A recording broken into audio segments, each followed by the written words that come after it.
So you got a set of stairs that look like this, and you want to install a baby gate that works just like this, and it's nice and sturdy, just like this, but you're running into a few problems, right? Like these base moldings right over here, and all the different gates to choose from. I mean, look at all these gates. You got swing gates, you got retractable gates, and you want to do a gate that causes the least amount of damage. And you probably think doing a pressure gate is the way to go, and they don't cause any damage. Well, I'm going to tell you right now, they cause the most damage, and I'm going to show you why. And I'm going to show you how to install this type of baby gate, a retractable gate right now. It's going to be very simple, and I'm going to take all the guesswork out of it so you could install this in just a few minutes. Now, I've installed thousands of baby gates, literally thousands of baby gates. I'm a carpenter by trade, and a few years back, I niched down and I started a gate company specializing in baby gates. So I'm going to share a whole bunch of videos on all these different types of staircases I've done over the years. And in this video, I'm going to save you the hassle of trying to pick out the best baby gate. This is the one I installed. You could get it right off of Amazon. It's a retractable gate. And my favorite thing about this gate, they don't break. And you're going to be keeping these gates up for years. So get yourself a good quality gate. I mean, I run into my customers years later and they talk about still keeping the gates up, because when they're open and out of the way, you don't have to touch them. I mean, it's one of my favorite things about the retractable gates. So get a quality gate, because who knows how many years you're going to want this gate up. Of course, you have the options of different gates. You have metal gates, swing gates, acrylic gates.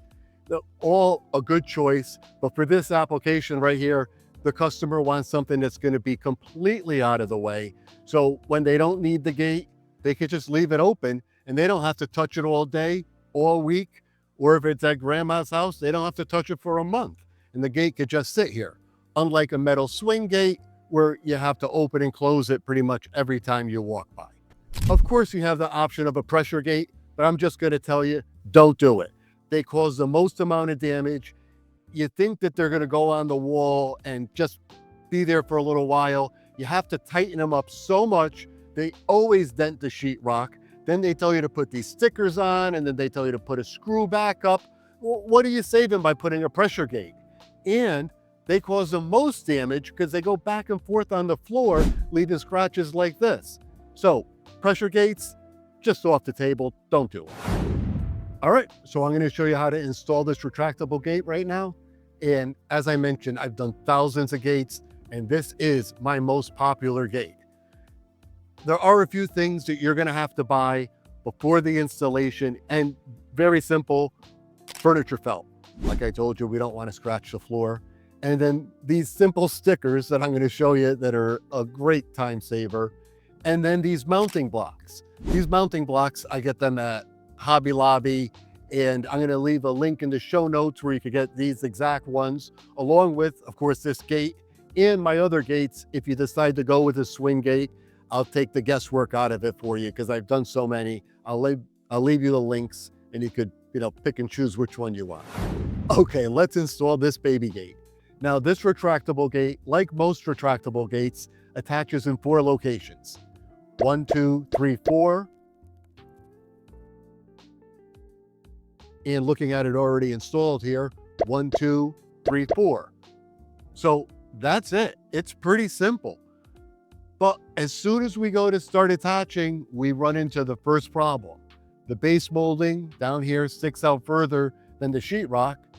And not to mention, we never want to mount directly to sheetrock because it will soften up and it will crumble. So to get around this obstacle, nice and easy, are these mounting blocks. They're just decorative blocks that I pick up at Hobbytown. And I'm going to leave you a link in the show notes on where you can get these, along with, of course, the retractable gate, everything else I mentioned in the video. And I'll even give my favorite products. So if you decide to go with a metal gate, you don't have to go through the figuring out which one's best.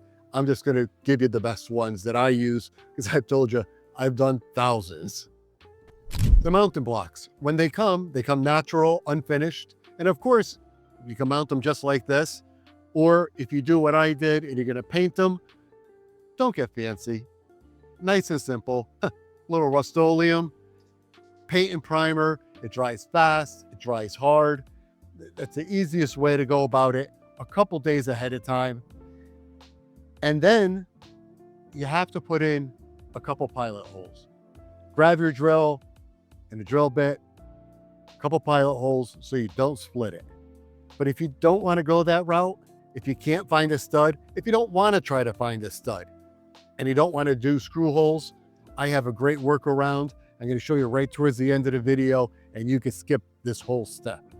Okay, grab your baby gate and put it right against the wall here. Bracket number 1 that we spoke about lines up right here. So this is where we're going to need to put our mounting block. We're going to use 1 5/8" screws, and we don't need anything longer than that because it's just overkill. So once we have our first one set up, we just hop right over and we could do our second one. It's the same process. Hold the gate up. It's going in this location. These blocks are 4 to 6 inches, depending on which ones you buy, and that's pretty forgiving. So when we start mounting it, and you have to be a little more precise for the brackets, it gives you a lot of play. Now, after we have these installed, what do we have? We have these unsightly holes, right? So I bet you guessed it. That's what these stickers are for. I mean, look how great this is. And what a time saver. In a perfect world, our brackets are going to sit right on top of this anyway, but either way, they blend right in. And these stickers, you could get a pack of these with all different colors. Here, I got them black, white, brown, all these different wood tones. I mean, you could patch just about anything with these. What a time saver. I mean, I really love these. Let's install the first of the 4 brackets. We're going to do the top right-hand bracket first. And I'm going to give you a little pro tip here. I like to do the initial installation with a small 1-inch screw, number 8, like this, because the gate comes with this 2-inch screw, which is long and strong. But if you have to move the bracket, you know, because you want to get it just right or make an adjustment to take these in and out multiple times, well, you don't want to do it. So picking up a small assortment of number 8 screws would be a good idea to have on hand. Once I get a good spot for the top right-hand bracket, I level down to the bracket below it. Now I'm using a laser level because, well, I do this all the time. I want it to come out perfect, and you could use anything. If you have a standard level, or if you're lucky enough, you could even line it up with a piece of trim right alongside the door here. You have a pretty good idea of what's level. If you want to invest in a laser level, I suggest doing it. You'll be using it all the time as a new parent because you're going to be hanging pictures of that baby and you're going to be mounting other things, and it's a nice handy tool to have. And I'll put a link in the notes for every tool that I used in this video. Okay, we got our 2 brackets on the right-hand side established, and the gate just clips on. It's very straightforward. That's one of the reasons I love this gate. And once the gate's clipped on, you pull it across, mark the center, left-hand side where that bracket's going. And with those number 8 screws, put that bracket in place. Now, when I do the lower bracket here, what I like to do is pull the gate across, have it hooked, and then holding that bracket in place and making sure that bottom bracket is taut, a little more than the top. So that way you figure when baby's crawling up to it and pushing on that gate, little hands and feet aren't getting underneath there because that bottom bracket is nice and taut. Once we get this bracket in its spot, then we go back and we change all the screws up. The 2-inch screws that it came with, put those right alongside the ones we already have, back out the ones we have in there, put the 2-inch screw in, go around, do that in all 4 spots. And I'm sure you already guessed this, what we're going to use this furniture felt for.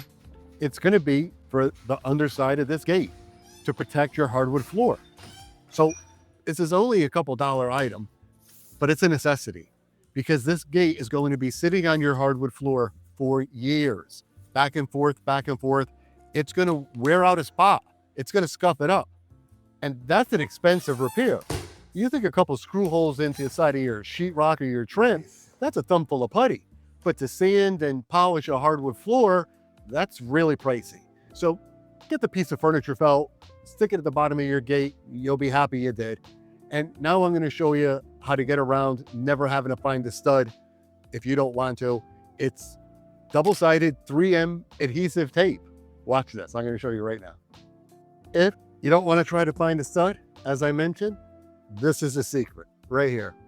Double-sided adhesive. This stuff is exceptionally strong. What I like to do is put a few of them on here.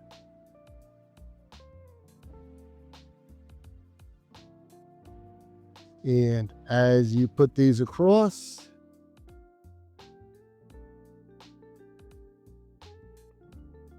then I like to put some pressure across here, starting in the center and working its way out. Pressure, pressure, pressure. So you get good adhesion. And I mean, when you peel this off and you stick it to the wall, it's strong. And then there's one more thing you gotta do.